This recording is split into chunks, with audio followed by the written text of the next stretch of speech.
वैसे तो रीट के बारे में सबको पता है, लेकिन रीट की बाद में चर्चा करें, सबको पता है।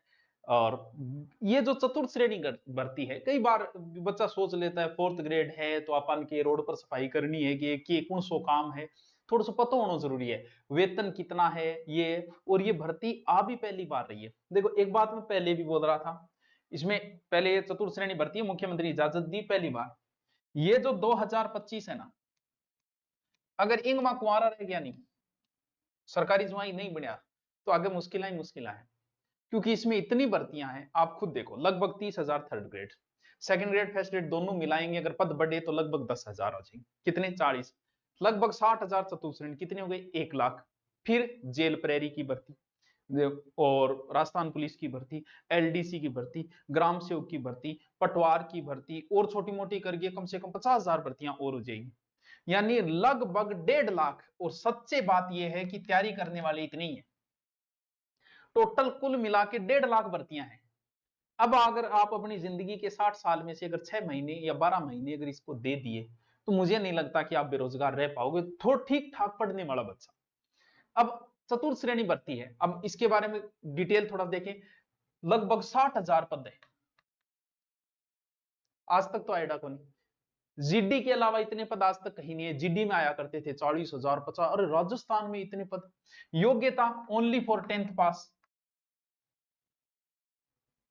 अब आप कहते हो गुरुजी फोर्थ ग्रेड है, भाई बात वही है कि पुलिस ये भी फोर्थ ग्रेड ही है, ग्रेड पे तो उनका भी इतना ही है, ग्रेड पे इसका भी इतना ही है। फर्क इतना है कि उनके पास वर्दी से एक अलग रुतबा आ जाता है, वर्दी तो ये भी पहन सकते हैं स्कूल में, अलग वर्दी हो सकती है फोर्थ ग्रेड की भी, बस इतना अंतर है। बाकी वेतन वही, आपको पता है राजस्थान में प्राइवेट स्कूल में जितने लोग पढ़ा रहे हैं, उनमें 90% लोगों की सैलरी 10,000 से भी नीचे है। सिर्फ कुछ ही लोग कमा रहे हैं जिन्हें 50,000 60,000 लाख रुपए तनख्वाह मिल रही होगी, बाकी को तो इतनी मिल रही है, यूं तो ज्यादा मिलेगी।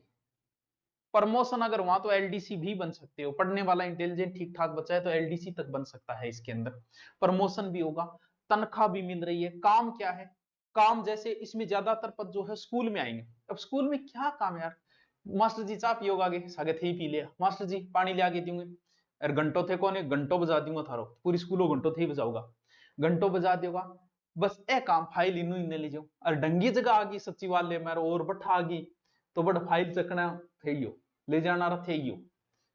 तो वो नहीं है कि कोई बहुत छोटी नौकरी है, नौकरी नौकरी है। क्या काम है, फाइल इधर ले जाए, घंटों बजाना, बस मौज करो। 3 5 7 साल बाद प्रमोशन, अगर पढ़ना रहा बच्चों है तो एलडीसी में भी प्रमोशन हो सकता है, प्रमोट हो जाओगे। तनख्वाह, कोई तनख्वाह कम थोड़ी है, 5200 से 20,000 तक है, और लास्ट में जाते जाते पूरा भत्ता भाता मिलाई 30,000 तक तनख्वाह पहुंच जाएगी आपकी। और क्या चाहिए हो जी, कोई लोड नहीं है, कोई टेंशन है। अब सरकारी स्कूल में आप लगे, सरकार कितनी छुट्टियां आती है, 6 महीने छुट्टी रहती है, 6 महीने मौज करो, आ तनख्वाह। यहाँ 10,000 से माथा पच्ची करो, कॉपी चेक करो, बा करो त्या करो, की कौन करो थे, बढ़िया इंटेलिजेंट हो, पढ़ाओ और दियो बुलाई, काम दोनों ही हो रहे हैं ना। 30,000 तक सैलरी कम नहीं है स्कूल में, जिकन कोई बोल दे आप वो, तो बड़ी नौकरी है। ये मतलब सोचने ना कि फोर्थ ग्रेड के काम है, बहुत काम है, बहुत बढ़िया नौकरी है, सचिवालय कार्यालय में थे ही हेड। स्कूल में हो तो स्कूल थे खोलो आज यदि ताड़ो खोलो, और थे बंद करो आज यदि बंद होगा, थे को आज दी घंटी बाजेगी। तो कोई नौकरी छोटी नहीं है, ध्यान इस पे देना है। सर इसका क्या सिलेबस है, क्या है सर, पेंशन बिल्कुल मुना, पेंशन भी मिलेगी, अगर सरकार लागू हुआ पेंशन भी मिलेगी इसके अंदर, प्रमोशन भी मिलेगा इसके अंदर, तनख्वाह भी मिलेगी इसके अंदर। तो फिर और क्या चाहिए। परीक्षा में 12 महीने पड़े हैं भाई, सिलेबस देखो, पहली बार की गई, यहाँ 48,000 समथिंग लिखा है, लगभग 50 से 60,000 पद हो सकते हैं, बाकी 50,000 है तो भी कोई कम नहीं है, ठीक है। सिलेबस देखो, अगर मैं इसकी बात करूं, देखो लेवल 10वीं, ठीक है, पद बहुत है, लेवल 10वीं है। सर सीईटी होगी क्या, कोई सीईटी नहीं है, सीईटी 12वीं पास होती है, 10वीं पास के लिए नहीं होती, ठीक है। हिंदी, इंग्लिश, गणित और जीके, 4 ही चीजें हैं।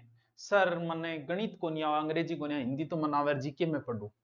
जो बच्चा सीईटी की तैयारी कर रहा है उसे इसकी तैयारी करने की जरूरत नहीं है। अगर तुम लोगों ने सीईटी का कोर्स ले रखा है, पढ़ रहे हो, कोचिंग कर रहे हो, ऑनलाइन पढ़ रहे हो, आपको इसका कोर्स खरीदने की जरूरत नहीं है। सीटी की आपकी तैयारी है तो इस पर ध्यान देने की जरूरत ही नहीं है। कुछ बच्चे 10वीं पास है अभी,